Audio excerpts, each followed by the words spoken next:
নবম শ্রেণীর যারা পরীক্ষার্থী সেকেন্ড সামেটিভ পরীক্ষা দেবে, তোমাদের জন্য গুরুত্বপূর্ণ কয়েকটি কোয়েশ্চেন যেগুলো অবশ্যই অবশ্যই ইম্পর্টেন্ট পরীক্ষার জন্য।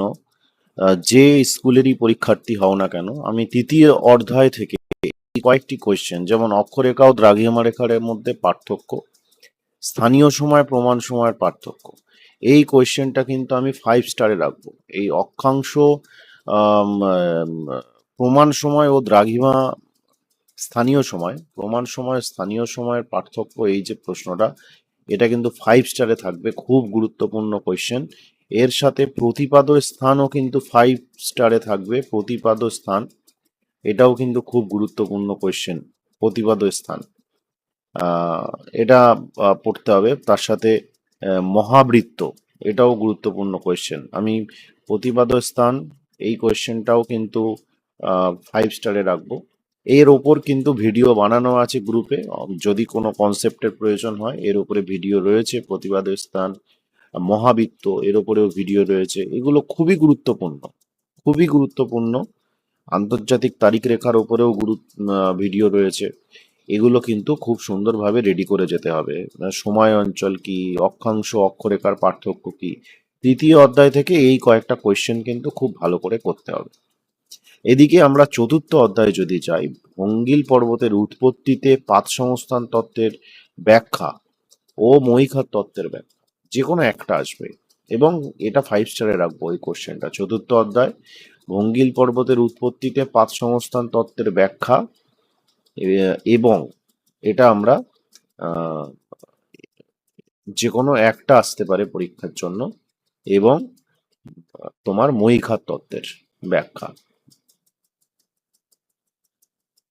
যে কোনো একটা পরীক্ষায় আসার চান্স কিন্তু প্রবল, এবং আসবেই। 5 মার্কসের কোয়েশ্চেন। আমি ভঙ্গিল পর্বতের উৎপত্তি, এই এই যে পাত সংস্থান তত্ত্ব, এটাকে আমি 5 স্টারে রাখছি। মহীখাত তত্ত্বটাও খুব ইম্পর্টেন্ট। চিত্রসহ 3 প্রকার পর্বত, চিত্রসহ 3 প্রকার পর্বত। এখানে আমরা ভঙ্গিল পর্বত, আগ্নেয় পর্বত, স্তূপ পর্বত, স্তূপ পর্বতটাকে আমি এখানে 5 স্টারে রাখছি, খুব ইম্পর্টেন্ট স্তূপ পর্বতটা। স্তূপ পর্বত খুব ইম্পর্টেন্ট হতে চলেছে। আহ, যতগুলো পর্বত আছে তার মধ্যে, মালভূমির মধ্যে আমরা ব্যবচ্ছিন্ন মালভূমি 5 স্টারে রাখতে পারি। আমরা ব্যবচ্ছিন্ন মালভূমি খুব গুরুত্বপূর্ণ। তো এছাড়া পর্বত বেষ্টিত মালভূমি, এটাও শর্ট কোয়েশ্চেন আসে। সমভূমির মধ্যে কয়েকটা একটু চোখ বুলিয়ে রাখতে হবে। এতে সংজ্ঞা, উৎপত্তি, বৈশিষ্ট্য এবং উদাহরণগুলো পড়লেই হবে। এদিকে মহীভাবক আলোড়ন আর গিরিজনী আলোড়নকে আমি 5 স্টারে রাখবো। এদিকে আছে প্রশান্ত মহাসাগরীয় আগ্নেয় মেখলা কি, অন্তর্জাত বহির্জাত প্রক্রিয়ার মধ্যে পার্থক্য, সঞ্চয়জাত ও ক্ষয়জাত পর্বতের পার্থক্য, পেডিমেন্ট বাজাদার পার্থক্য, ক্যালডেরা কি, জ্বালামুখ কি, মহীখাত, এগুলোর উপরে কিন্তু ভিডিও রেডি করা আছে। তোমরা চ্যানেল থেকে কিন্তু কনসেপ্ট ক্লিয়ার করতে পারো। সূচার লাইন, ইউস্ট্যাটিক আলোড়ন, সমস্থিতিক আলোড়ন, ডেকান ট্রাপ, মালভূমিকে টেবিল ল্যান্ড বলে কেন, হোস্ট স্তূপ পর্বতের সম্পর্ক কি, বাজাদা কি, মোনাডনক কি, ইনসেলবার্স কি, খুবই গুরুত্বপূর্ণ কোয়েশ্চেন এগুলো। অবশ্যই খুব ভালো করে পড়তে হবে। এবার আমরা পঞ্চম অধ্যায় আবহবিকার চ্যাপ্টারে যাচ্ছি। প্রথম কোয়েশ্চেনটাই 5 স্টার কোয়েশ্চেন, আবহবিকার ও ক্ষয়ীভবনের মধ্যে পার্থক্য। খুব গুরুত্বপূর্ণ কোয়েশ্চেন, আবহবিকার এবং ক্ষয়ীভবনের মধ্যে পার্থক্য কি। 3 নাম্বার এটা আসবে। অন্তত পক্ষে 6টা পার্থক্য বা 5টা পার্থক্য রেডি রাখতে হবে। তারপরে আসছি যান্ত্রিক আবহবিকারের পদ্ধতিগুলি। এক্ষেত্রে একটা জিনিস, সেটা হচ্ছে যে যান্ত্রিক আবহবিকারের পদ্ধতিতে আহ, উষ্ণতার তারতম্য যেটা আছে, প্রস্থচ্ছায় খণ্ডীকরণ, ক্ষুদ্রকণা বিসরণ, স্বল্পমোচন, এগুলো খুব ভালো করে দেখতে হবে। তুহিন খণ্ডীকরণ, কারণ উষ্ণতার তারতম্যে যান্ত্রিক আবহবিকারটা খুবই গুরুত্বপূর্ণ। আমি রাসায়নিক আবহবিকার, এটাকেও 5 স্টারে রাখবো। কারণ যান্ত্রিক আবহবিকার থেকে যদি বড় কোয়েশ্চেন আসে, তাহলে রাসায়নিক আবহবিকার থেকে কার্বনেশন বা অঙ্গার যোজন, তোমার জারণ, এগুলো 2 মার্কসে চলে আসবে। তার মানে এই দুটো আবহবিকারের প্রক্রিয়াই কিন্তু খুব গুরুত্বপূর্ণ। এবং জৈবিক আবহবিকারও অনেক সময় কিন্তু 2 মার্কসে বা 3 মার্কসে দেয় কিন্তু। তারপরে আমরা মৃত্তিকা ক্ষয় বলতে কি বোঝো, 5টা পয়েন্ট রেডি করে রাখতে হবে। কারণ এবং সংরক্ষণ, সহজ কোয়েশ্চেন। নগ্নি ভবন 2 নম্বরে খুব দেয়, বঞ্চিত ক্ষয় খুব দেয়, রেগোলিথ খুব দেয়, স্প্লিট অ্যালার শর্ট কোয়েশ্চেন 1 মার্কসে চলে আসে, আবহবিকারের ফলাফল। এই আবহবিকারের ফলাফলটাও কিন্তু খুব গুরুত্বপূর্ণ কোয়েশ্চেন। পঞ্চম অধ্যায় থেকে এই কটা কোয়েশ্চেন খুব ভালো করে রেডি করতে হবে। আমাদের কিন্তু একটা মানে ওয়ান শট ভিডিও রেডি করা আছে আবহবিকারের উপরে, ওটা করলেই কিন্তু পুরোপুরি রেডি হয়ে যাবে। খুব ভালো করে ওটা মানে দেখে নিতে হবে ভিডিওটা, সুন্দরভাবে কনসেপ্ট ক্লিয়ার করা আছে। এরপরে আসছি দুর্যোগ বিপর্যয় চ্যাপ্টার।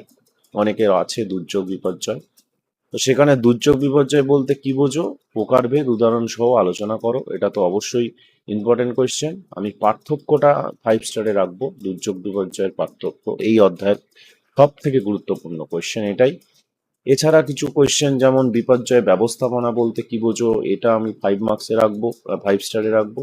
আর এটা 5 স্টারে রাখবো, যে বিপর্যয় ব্যবস্থাপনায় শিক্ষার্থীর ভূমিকা কি। আর এইদিকে হচ্ছে দুর্যোগ বিপর্যয়ের যে মনুষ্য সৃষ্ট দুর্যোগ, প্রাকৃতিক দুর্যোগ, এই যে পার্টটা, পার্থক্য লেখো। এবং এখানে আরেকটা যে পার্ট কোয়েশ্চেন আছে যে আহ, এবং আধা প্রাকৃতিক দুর্যোগ, আধা প্রাকৃতিক দুর্যোগ, এই পার্টটাও কিন্তু ইম্পর্টেন্ট কোয়েশ্চেন। এই তিনটের মধ্যে পার্থক্য না এলেও বলতে কি বোঝো, বা এখান থেকে তোমার শর্ট কোয়েশ্চেন দিতে পারে যে বন্যা কি ধরনের দুর্যোগ, খরা কি ধরনের দুর্যোগ, বিপর্যয় ব্যবস্থাপনায় শিক্ষার্থীর ভূমিকা, এটাও কিন্তু খুব গুরুত্বপূর্ণ কোয়েশ্চেন। আর এদিকে আছে হচ্ছে তোমার খরা বন্যার কারণ কি, পশ্চিমবঙ্গের খরা ও বন্যা প্রবণ অঞ্চলগুলি সম্পর্কে লেখো, হিমালয় পার্বত্য অঞ্চল ভূমিকম্প প্রবণ কেন, ব্লিজার্ড কি, হিমানি সম্প্রপাত, এগুলো 2 মার্কসে আসে। সুনামি, মেঘ ভাঙা বৃষ্টি, হড়পা বান, এগুলো সব হচ্ছে কিন্তু 2 মার্কসে আসে। এবারে পশ্চিমবঙ্গের যে পার্টটা রয়েছে প্রাকৃতিক, এখান থেকে অনেকের জিজ্ঞাসা থাকে যে অনেক কোয়েশ্চেন কি করব, এখান থেকে প্রশ্ন তো আসবেই। তো এখানে সব থেকে গুরুত্বপূর্ণ কোয়েশ্চেন হচ্ছে এই কোয়েশ্চেনটা, পশ্চিমবঙ্গের উত্তরের পার্বত্য অঞ্চল, এখানে চিত্রসহ এই পার্টটা কিন্তু আলোচনা করতে হবে। পশ্চিমবঙ্গের মালভূমি অঞ্চলের বৈশিষ্ট্য খুব ইম্পর্টেন্ট, প্রাকৃতিক থেকে এই দুটো খুব ইম্পর্টেন্ট।